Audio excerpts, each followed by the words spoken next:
লা ইলাহা ইল্লাল্লাহু ওয়াল্লাহু আকবার ওয়ালিল্লাহিল হামদ। সম্মানিত এলাকাবাসী, আমাদের আজকের ঈদের জামাত অনুষ্ঠিত হবে 9টা 30 মিনিটে। এখন 9টা 17 মিনিট বাজতেছে। আপনারা যারা রাস্তায় আছেন, বাড়িতে আছেন, অনুরোধ থাকবে অতি তাড়াতাড়ি আমাদের মাঠে এসে উপস্থিত হন ইনশাআল্লাহ। আসেন, হাদিস থেকে আমরা জানার চেষ্টা করি আল্লাহ আমাদেরকে যে ঈদ দিলেন, এই ঈদটা কিভাবে আমরা পেলাম।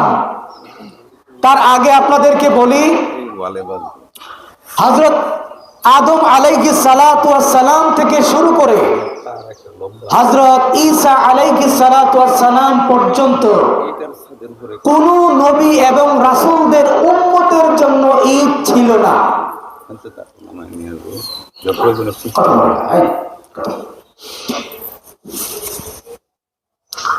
অর্থাৎ একমাত্র উম্মতে মুহাম্মদের জন্যই আল্লাহ রাব্বুল আলামিন ঈদের ব্যবস্থা করেছেন। সুবহানাল্লাহ। এখন কিভাবে ঈদের ব্যবস্থা হলো, এই ব্যাপারে সহিহ বুখারীতে একটি ঘটনা আসছে। আল্লাহর রাসূল মক্কা থেকে মদিনায় হিজরত করলেন। হিজরত করার পরে গিয়ে দেখলেন মদিনাবাসীরা বছরে 2টা উৎসব পালন করে। একটার নাম হচ্ছে নওরোজ, আরেকটার নাম হচ্ছে মেহেরজান।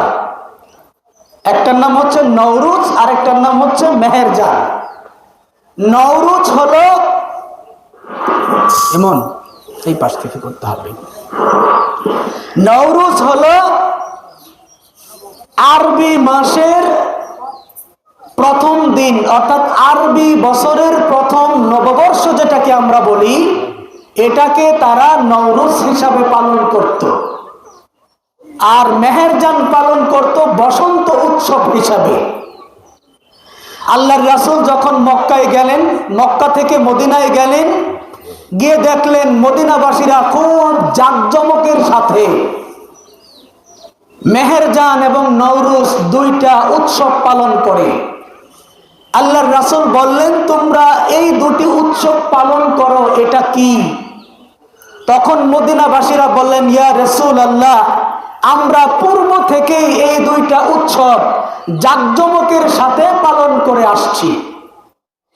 এই কথা শোনার পরে আল্লাহর রাসূল বললেন, জাহিলিয়া যুগের এই অশ্লীল কালচারকে বাদ দিয়া ইন্নাল্লাহা ক্বাদ আবদালাকুম বিহিমা খায়রুম মিনহুমা, এই 2টা দিবসকে বাদ দিয়া তোমাদের জন্য আল্লাহ রাব্বুল আলামিন উত্তম পবিত্র 2টা উৎসবের ব্যবস্থা করে দিয়েছেন।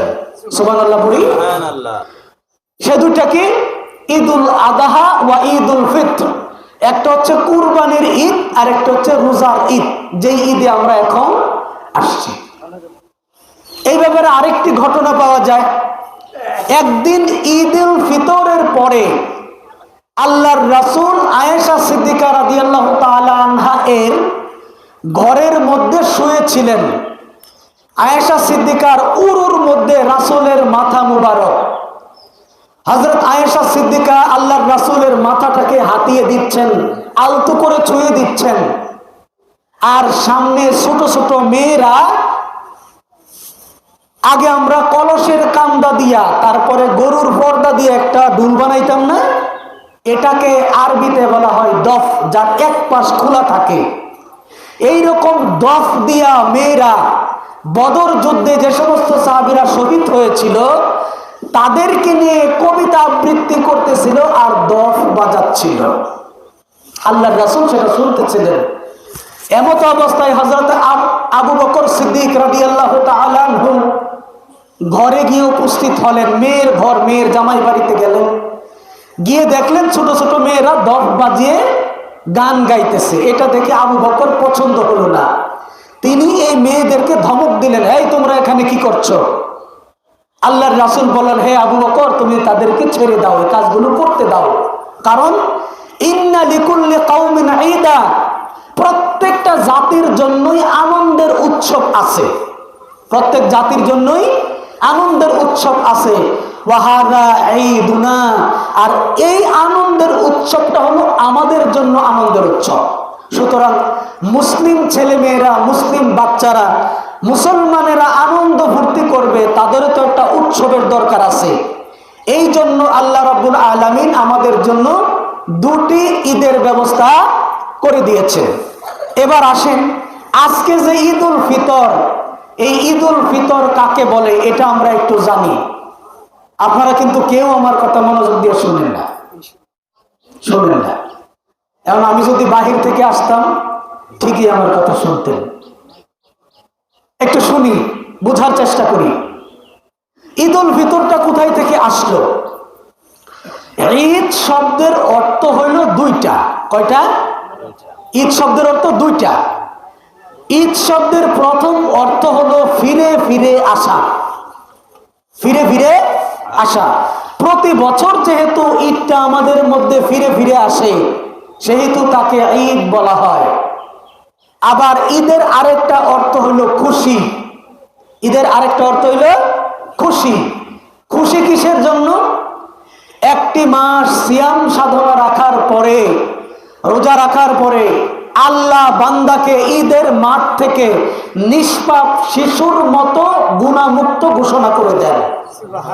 এই জন্য যেই ব্যক্তি 30টি দিন রোজা রেখেছে, তার জন্য আজকে যেহেতু গুনাহ মাফের ঘোষণা হয়, এই জন্য তার জন্য আজকে খুশির দিন। আর এতিম মিসকিন যারা আছে, দরিদ্র মানুষ যারা আছে, তাদেরকে যেহেতু আমরা যাকাতের টাকা, ফিতরার টাকা দিয়ে আমরা এই ঈদ করার একটা সুযোগ করে দেই, তাদের মুখে যেহেতু কিছু টাকা পেয়ে হাসি ফুটে, তারা যেহেতু খুশি হয়, এই জন্য ঈদের আরেকটা নাম হচ্ছে ঈদ বা খুশি। এখন আজকের যে ফিতরের যে ঈদ, এই ফিতর অর্থ কি? আমরা ইফতার করি না রোজা রাখার পরে? ইফতার মানে হলো যেই খাবার দিয়ে রোজা ভঙ্গ করা হয়, ওই খাবারটাকে বলা হয় ইফতার। আর যেই দিবসের মাধ্যমে রমজান মাসকে ভঙ্গ করে নতুন মাসে আমরা ঢুকি, এই দিবস এবং এই উৎসবের নাম হচ্ছে ঈদুল ফিতর। কথা কি বুঝতে পারতেছেন? আচ্ছা, আল্লাহর রাসূল সাল্লাল্লাহু আলাইহি ওয়াসাল্লাম যাকাতুল ফিতর বা ফিতরা আদায় করা ওয়াজিব করে দিয়েছেন।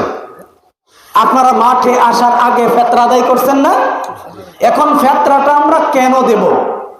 আল্লাহর রাসূল বলেছেন, তুহরাতান লিস-সাইমি মিনাল লাগবি ওয়ার রাফাস। রোজাদার ব্যক্তি 30 দিন রোজা রাখতে গিয়ে অনেক সময় ভুল ভ্রান্তিতে পড়ে মুখ দিয়ে অশ্লীল কথা বলে ফেলেছে, খারাপ কোনো কাজ করে ফেলেছে। এই যে তার ত্রুটি বিচ্যুতি হয়েছে, এই ত্রুটি বিচ্যুতি থেকে মুক্তি দেওয়ার জন্য, রোজাকে পবিত্র করার জন্য ফিতরার ব্যবস্থা করা হয়েছে। 1 নাম্বার। 2 নাম্বার হচ্ছে তু'মাতান লিল মাসাকিন। এই ফিতরার টাকা দিয়ে মিসকিনরা কিছু জিনিস কিনে খাবে, খাদ্য কিনে খাবে, তাদের খাবারের ব্যবস্থা হবে, এই জন্য তাদেরকে ফিতরা দেওয়া হয়েছে। তুই পিছন দিয়ে কি তুলস? সামনে এখান থেকে তুল।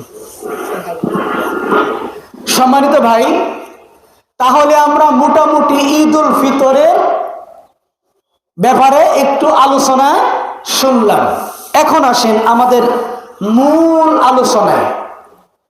আল্লাহর রাসূল সাল্লাল্লাহু আলাইহি ওয়াসাল্লাম বলেন, ওই ব্যক্তি ধ্বংস হোক যেই ব্যক্তি মাহে রমজানকে পাওয়ার পরে রোজাগুলো রাখতে পারে নাই, রোজা রেখে আল্লাহর কাছ থেকে নাজাতের ব্যবস্থা করতে পারে নাই, সেই ব্যক্তি ধ্বংস হয়ে যায়।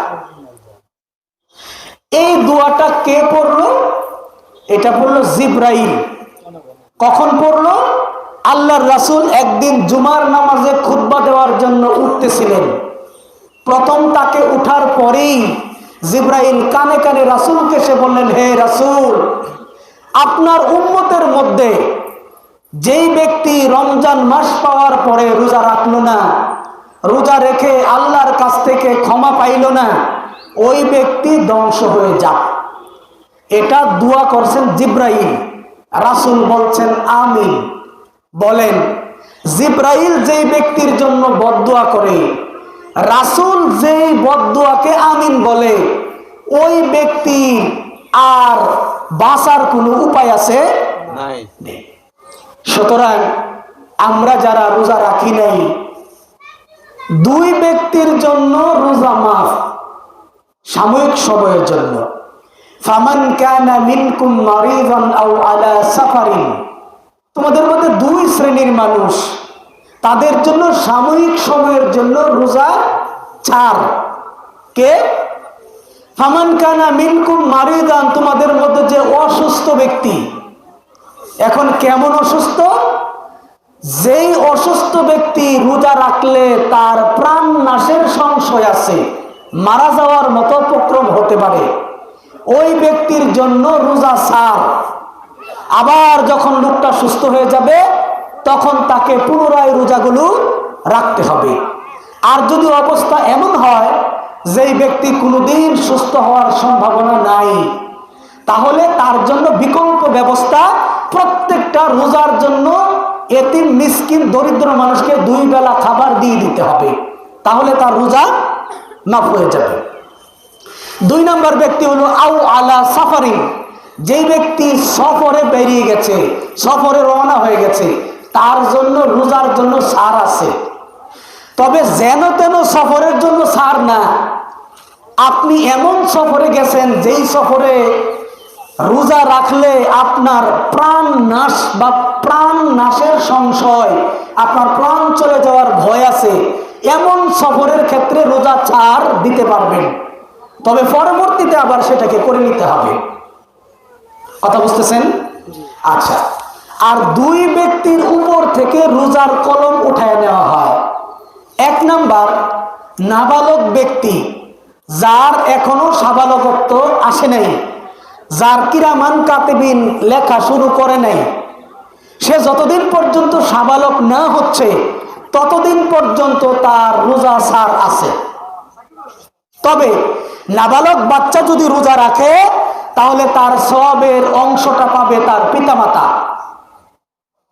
আরেক ব্যক্তির জন্য রোজা ছাড়, যেই ব্যক্তি সেন্সলেস, পাগল, অচেতন, সে কি করতেছে কি বলতেছে বুঝতে পারে না, ওই ব্যক্তির জন্য রোজা ছাড়।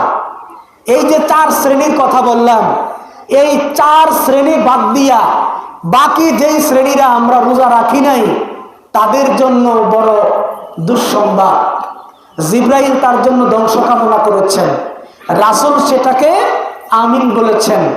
এখন আপনি হয়তো বলবেন আমি রোজা রাখতে পারি না, এই জন্য রোজা রাখি না।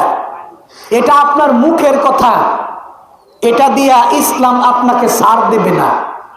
আর আমাকে আপনি বুঝায় ফেললেন, আমি আপনাকে কিছু করতে পারবো না। পরকালে যদি আল্লাহকে বুঝায় যাইতে পারেন তাহলে তো আমাদের কোনো অসুবিধা নেই।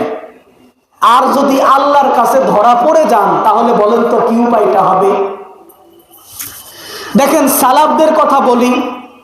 একজন সালাফ মানে একজন বুজুর্গ ব্যক্তি, উনার জীবনীতে আসছে, উনি মাহে রমজান চলে যাওয়ার পরে 6 মাস পর্যন্ত কান্নাকাটি করতেন। আল্লাহ, রমজানটা যে চলে গেল, রোজা যে রাখলাম এটা কি কবুল হয়েছে, এটা নিয়ে সে কাঁদতো।